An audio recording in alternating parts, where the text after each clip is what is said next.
Hello? Are we all here? Good afternoon.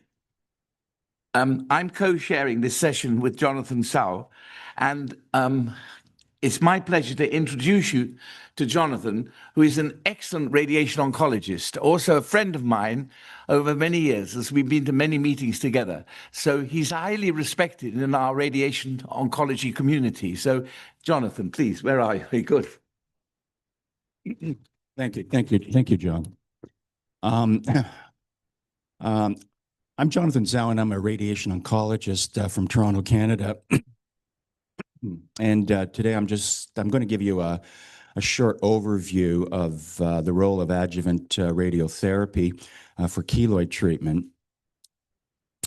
Most patients treated by a radiation oncologist, of course, have a diagnosis of cancer, but the average general radiation oncologist devotes a small part of his or her practice to treating benign disorders. These 8 benign disorders are, I would say, the most commonly treated disorders by a radiotherapist. Years ago, there was a ESTRO survey for about 500 radiation institutions around the world. And the question that was posed was, amongst 28 benign disorders, is there an indication for radiotherapy? And the one disorder that had the highest acceptance rate was keloid. There is a large body of clinical experience and research that supports the beneficial role of post-excision adjuvant radiotherapy in decreasing the risk of recurrence and associated symptoms. I would say it's really not clearly known how radiation works. Postulated mechanisms include cytotoxic effects. Example here is dose-dependent cell killing of fibroblasts, programmed cell death, immunosuppression. Non-cytotoxic effects might include anti-inflammatory effect. And there is a more recent hypothesis of radiation causing vascular occlusive effects, which then leads to effects on fibroblasts and mesenchymal transformation. Most patients that I have seen referred for adjuvant therapy were patients that had recurrence, had a recurrence of their keloid after typically several resections. We also see patients who have keloids in high-risk locations and keloids that would be considered large. There are 2 basic radiation treatment modalities, external beam radiation and brachytherapy. More than 100 years ago, superficial X-rays were used for successful treatment of keloids. This kind of therapy is straightforward, easy to set up. It delivers maximum dose to the skin. It has a sharp field edge. The modern radiation oncology department uses linear accelerators, and it should be noted that with a linear accelerator in the photon mode, you can treat deep-seated tumors with relative sparing of the skin. But in the electron mode, the machine is able to treat superficial tissue, i.e. skin tumors, with relative sparing of deeper tissues. Here's a 62-year-old man with recurrent keloid of his right ear. And after excision, he's brought to the radiation department, and he undergoes treatment planning. We outline what we call the clinical target volume, the planning target volume, and for electron radiation here.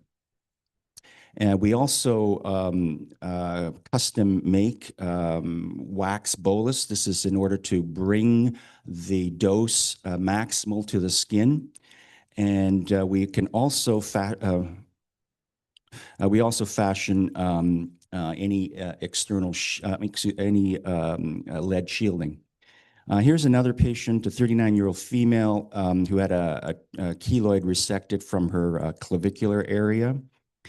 And this is, she's brought in for treatment, electron beam radiation. You see that box, that square structure, that's the electron beam cone that acts as a collimator. You have a lower shielding tray where you can put your custom shields. We do a simulation radiograph with the field borders outlined, and we then run a CT-based dosimetry plan. So if you look at the top right there, you see those yellow, green, blue isodose lines all clustered together. That's 195 and 90% isodose lines respectively. And therefore, you can see that the dose is basically given superficially. And by the time it gets down to the magenta line, that's down to 25% dose. Brachytherapy is the use of sealed radioisotopes that are able to deliver radiation at short distance. They're either used by surface application, but more commonly with keloids by an interstitial application, meaning that we insert catheters subcutaneously. Low dose rate, with low dose rate brachytherapy, treatments typically take more than 24 hours, and therefore the patient has to be hospitalized. This has been largely, I would say, supplanted by high dose rate brachytherapy. And with this, each treatment usually takes no more than a few minutes, and therefore this is very suitable for outpatient therapy. In order to enhance occupational safety when delivering brachytherapy, we use an afterloading technique. That is, the radioactive source is only placed in the catheter after the catheter is secured and radiographically checked for positioning. Furthermore, with remote afterloading, the source is stored in a shielded safe, loaded and unloaded remotely, thus eliminating any significant exposure to personnel.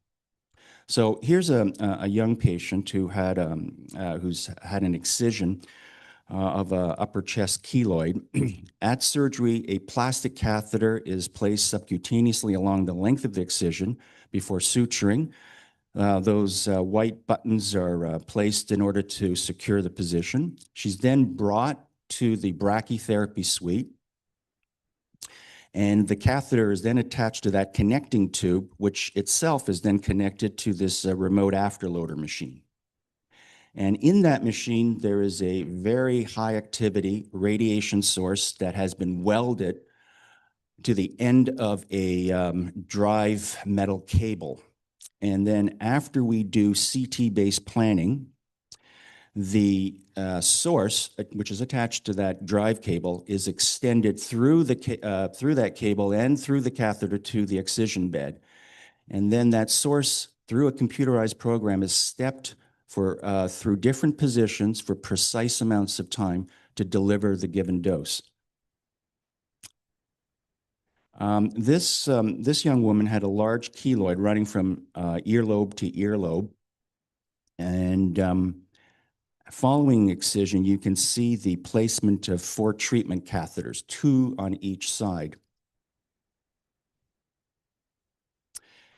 This is the dosimetry plan. You can see on the bottom right there, the source, the catheter is wrapping around the neck.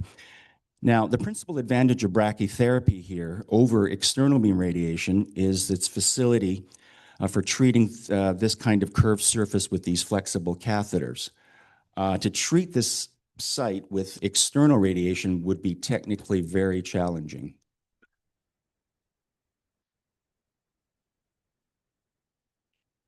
This is 1 week post-treatment. This is 11 weeks after therapy and 4.5 months post-treatment. I think in this photograph, you can see that the scar is a bit raised, but I can tell you that several months later, it spontaneously just flattened down. So with high-dose rate therapy, you have a radioactive source delivering the treatment over several minutes through a catheter that's placed under the incision. The radiation dose delivery is very conformal. The dose is concentrated right at the incision with a very rapid dose fall off into adjacent tissue. It's quite well tolerated with minimal side effects. Radiation oncologists like to compare different treatment regimens, that is, different time dose fractionation schemes, by the concept of biological effective dose, BED. And it's been well established that there is a dose-response relationship, meaning that there is a lower risk of recurrence with a higher biological effective dose. Val and Keen at UMC Utrecht years ago demonstrated this or published this recurrence versus BED graph, and they concluded that in order to achieve a recurrence risk of 10%, a BED of at least 30 was necessary. Since publication, I think there's been some considerable debate of exactly what the proper BED should be. Beilart published in 2017 a retrospective multi-center comparison. 238 keloids were treated at 3 different centers, 3 different regimens: 18 gray and 2 fractions, 18 gray and 3 fractions, and 12 gray and 2 fractions. And let's look at this. Let's look at the results here. So first of all, a full recurrence is an outcome where where you see no change from the original keloid in terms of symptoms or size. With a partial recurrence describes a raised scar that is symptomatic, but this raised lesion is smaller than the original keloid lesion that was excised. So if you look at the third column, with the 12 gray and 2 fractions, that is the regimen with the lowest BED, you see a full recurrence rate of 13.5%. However, if you were to look at combined recurrence risk, that is including full and partial recurrences, you get about 25% risk with any of these 3 regimens. And finally, with that 12 gray and 2 fraction regimen, the complication rate is quite low at 3.3%. So she and her colleagues concluded that to deliver effective treatment with the recurrence rate of 25%, one needed to deliver radiation with a BED of only 20 gray, not 30 gray. In practice, I would say there are really there's quite a wide variety of treatment regimens. You do have single fraction regimens, 10 to 12 gray typically. You can have 12 to 18 gray in 2 fractions, 15 to 18 gray in 3 fractions over several days, up to 20 gray in 4 to 5 fractions over 5 days. I suppose it also boils down to patient convenience. In that sense, for high-dose rate brachytherapy, you rarely see regimens beyond 1 week. Now, many, although not all reported studies, have shown that a lower recurrence rate is achieved by reducing the time interval between excision and the first fraction of radiation to less than 24 hours, or even less than 6 hours. There is also a reported decreased recurrence risk when the overall treatment duration is less than 4 to 5 days. More than 50 published retrospective studies have demonstrated that the risk of recurrence is less than 25% after postoperative adjuvant radiotherapy. A large retrospective review from Peking Union Medical College looked at 568 patients with 834 keloids. They had a good median follow-up of 40 months. They received electron radiotherapy, 18 gray and 2 fractions. 12% recurrence rate, I think, would be quite respectable. From the Shanghai Ninth People's Hospital, a recent study looked at postoperative adjuvant radiotherapy with electron beam, and 3 fractions were employed at this center. You can see that a very low recurrence risk of only 2.8% was achieved with delivery of 18 gray in 2 fractions. 12% of patients developed acute dermatitis, and 32% were observed to have hyperpigmentation due to radiotherapy. At my institution in Mississauga, Canada, we collected 27 patients with 39 keloids over 4 years. Age range was 19 to 78 years, more females than males. 18 patients were of Asian or African race. Commonest site was ear, not surprisingly. And all patients were treated with our regimen of 18 gray and 3 fractions over less than 36 hours. So the first fraction is given on the day of surgery, usually less than 6 hours after excision. Then the patients receive fraction 2 and 3 on the following day, with each fraction 6 hours apart. We were pleased to note a pretty low recurrence rate of 3%. But obviously, with a median follow-up of 28 months, that would have to be that's obviously a modest follow-up time. Now, in our series, we noted 4 cases of hyperpigmentation, 6 cases of dehiscence or delayed wound healing that required some reclosure or some spontaneously healing. We did have 1 case of wound infection. This was in a 35-year-old woman who had an upper arm keloid with an active treatment length of over 18 centimeters.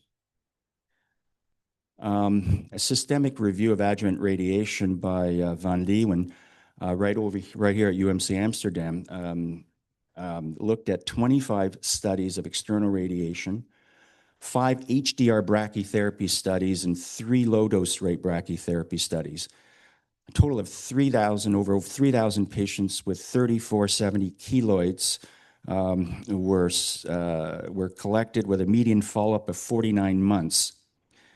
And here you can see that the recurrence rates was very low with HDR brachytherapy, approximately half that for LDR brachytherapy and external beam radiation.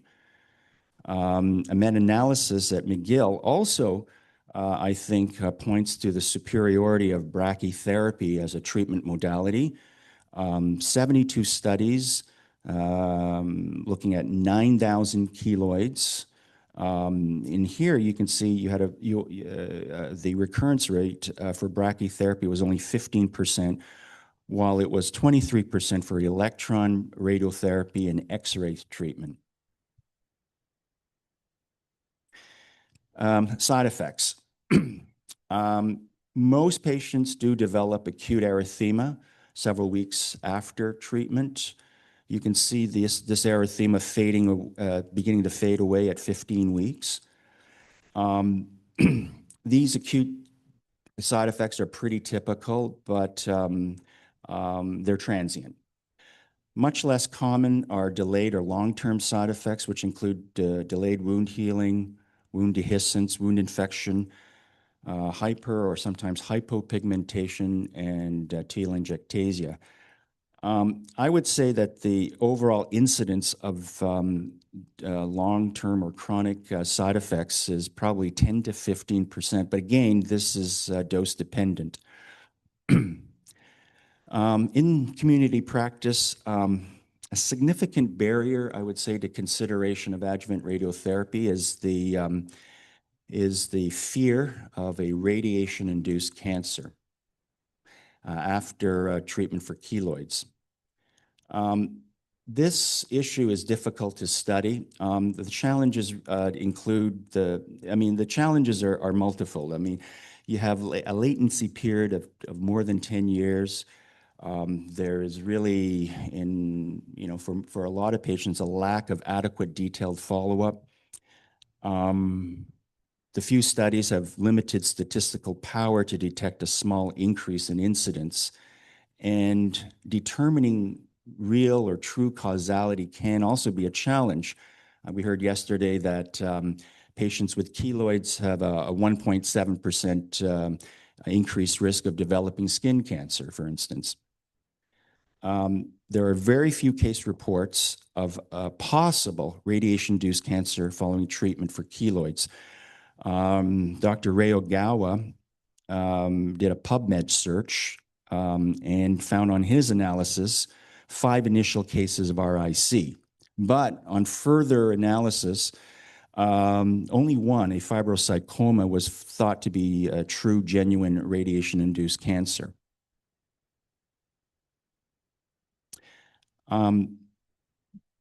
Considering that the skin is the major organ receiving radiation, it might seem surprising that we don't see more post-treatment skin cancer. However, let's do this little calculation. So the International Committee of Radiologic Protection has come up with a risk of RIC, radiation-induced cancer, of 10% per radiation equivalent dose of 1 sievert for high-dose ionizing radiation. So we can calculate the effective dose as by taking the absorbed dose, multiplying it by a weighting factor for radiation, which in these cases would be 1. Again, multiplied by a weighting factor for the tissue or histology, that is the skin. And here you see a 10 to the negative 2. This reflects the fact that different body tissues have different radiosensitivities. So obviously, the weighting factor for thyroid or breast tissue would be higher than that for skin. So let's take the example. You're delivering 10 gray and 1 fraction to a keloid, 10.8 centimeters by 2 centimeters.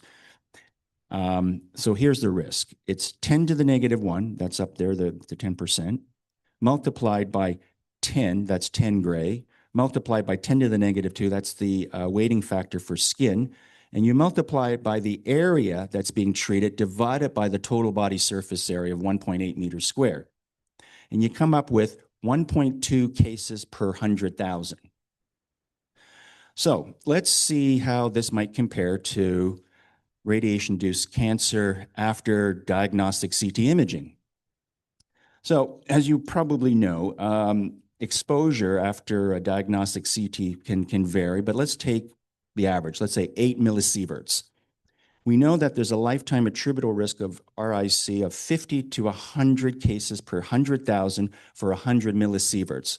So the risk of a radiation-induced cancer here is, as you can see in this calculation, is 4 to 8 per 100,000. And so basically, this is actually a greater risk than the radiation-induced skin cancer, skin malignancy. Now, it's, but out of an abundance of caution, radiation oncologists are going to really avoid radiation treatment for keloids in very young patients or in pregnant patients. And we're also going to not use it if the keloid is in close proximity to any sensitive, radiosensitive tissues such as thyroid and breast. We also obviously have to use appropriate doses and protect organs at risk. So in conclusion, I would state that adjuvant post-excision radiotherapy for keloids is an effective treatment for decreasing recurrence rates to less than 25%. It can be delivered with X-rays, electron radiation, and brachytherapy, 1 to 5 fraction courses over a few days. I think there is some evidence that HDR brachytherapy may be the superior modality. Treatment is generally safe, and significant adverse effects are uncommon and generally well tolerated. Thank you very much for your attention.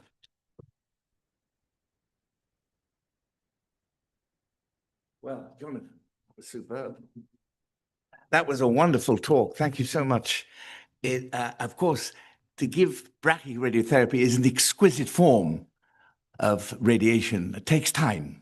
And Jonathan has invested a lot of time doing that, and the results can't be beaten. Let's have some questions, please. Madame. Yes. Do I have to take the microphone there? Or? Yeah. Is there a microphone? No. Or come down. Dorothy. I'm curious about the recurrence rate and if it's any higher for the patients that had complications like wound dehiscence or, so is there a link between the complications and the recurrence? No, I have not. Seen that. No, I have not. I think that your question is a good one. I think that certainly that's a question that has been asked, but I have not seen any reliable data showing that link. I mean, do you have data that you could analyze in that respect? I mean, you know which patients had complications, I assume, right? Pardon me. Sorry. I'm wondering if you can do that with just the data that you have, since I mean, I assume that you know who's had the wound complication. Right. So I think that would be really interesting to. Yes, I mean, in this small series that I showed you, it boiled down to one recurrence, and that was not the one with the wound dehiscence. Or You're right to ask that question, and of course, the so-called ignorant people are anxious about giving radiation in benign disease. In over 40 years of practice treating keloids, I only treat with one large fraction, as Jonathan showed, 10 gray single fraction, which is a very quick and effective way at treating following excision within 24 hours of the actual keloid tumor. So the scar gets treated with the 10 gray. And in 40 years, I've never seen a cancer. Never. But how much follow-up is that based on? Well, 40 years. No, each patient. Sorry? Patient. What do you think? How much follow-up per patient is that based on? Well, I'm telling you, all the patients know me well enough to come back. If there's any problem, I say, if I don't see you, that's good news. If you come back, they don't come back. Your question is a loaded one. It's loaded. I'm telling you, I've never seen one. If I had, I would tell you. What more do you want? There's no one that got that number of years experience. Science, not anecdotal discussion. Yeah. Thank you, John. It makes Any my other blood pressure questions? go up because there's no other way of saying it. All right. Any other questions? Yes, I got. To live with a keloid is a dreadful. Remember, I'm a cancer doctor, and I get equal satisfaction from treating patients with keloid disease as I do cancer because they're so grateful that we can all help them as a group in our different ways. I'm just wondering if the ones that are less grateful are not coming back. I'm sorry to ask it. I'm sorry to ask it that way. I'm not trying to be rude. I'm just. No, I know that. I know. You mean they're dead, you mean? No. They're young people. The question being asked, John, is a very valid question. If the patients don't come back, it doesn't mean they didn't have recurrence. I ask that. I get a lot of patients who have surgery and recurrence, and I ask them, did you go back to your surgeon for him to see what has happened? Unanimously, the answer is no. The patients who get radiation, they may not even come back to you for follow-up. That's not true. It's absolutely not true. I tell all the patients, if you think you've got recurrence, come back to me. For God's sake, don't go to the surgeon, because every cut reinduces the keloid. Dr. Turgen's quite incorrect. I look after my cases well, and they come to me. They can call me, they can phone me, write me a postcard, send me a photograph. No, don't go back to the surgeon. And the surgeons are delighted. They don't want to see them again. They come to me if they get recurrence. Do your patients ever move out of town, go to another city, another country? They move all over the place. You know that well. They're a transient group. Often the young people are a transient group. All right. Other questions? Shall I introduce? I've got a question. So thank you so much. We are actually in the Netherlands. We're trying to get one protocol for all of the Netherlands, and we were wondering if you should make a difference between low-grade sites like the earlobe and high-grade sites like the thorax. So, for example, to give 2 times 6 grays, because I think you should prefer brachytherapy, not only because of the results you just showed, but also because of the lower radiation dose you give to the whole body. If you give electrons, you always need a larger field. But do you think it makes sense to Right. have two dose levels for Yeah, I mean, sites? certainly I think that's the advantage or of brachytherapy compared to external beam. The integral dose is lower. The dose delivery is ultimately more conformal, right? You're concentrating the dose at the excision site. Now, I would say that most centers probably do not use, let's say, different protocols for different sites. And I'm speaking mainly of the North American centers. But I believe that a few investigators or a few radiation therapists in Japan do use at least two different regimens, and indeed a lower BED regimen for auricular keloids compared to those located at other sites. And that is also, of course, based on the observation that recurrence rates are lower in general, 1 keloids on the ear compared to, in high tension sites like the chest or the arm or the back, right? That's a very interesting, man. Sorry. Yeah, go ahead. I, of course, have treated children with keloids because the mothers insisted the children's ears get pierced practically at birth. And then they develop keloid, and then they're teased at school. It's terrible. And on the whole, when at the Royal Marsden where I worked, I had then to take the child to the pediatric unit and present it to the pediatric oncologist. But he was delighted if I treated them. And the dose was not modified. He said, John, give the dose that works in adults. And I did it. And I've not had any trouble, mainly ears in these young. One doesn't like to treat under 15 if one can avoid it. But as seeing these sort of problems, one has to. And not run into any problems. What you should also know is that the exquisite radiation that Jonathan gives in brachytherapy, high-dose brachytherapy, and with using the iridium wires and so on, and the afterloading system, that's a very time-consuming. And he's patient, and it's beautifully done. You can't better, as he says, the dosage throughout the scar. Whereas with me, I just use external beam, one treatment. And that is usually 30 to 40 minutes of setting up and marking out the target volume, which I can do quite quickly. But I'm there all the time because in a way it's cosmetic radiotherapy. You have to be quite certain that the lead shielding doesn't slip when the applicator comes down. And I think that's why our results are so good. I'm there all the time. I enjoy that.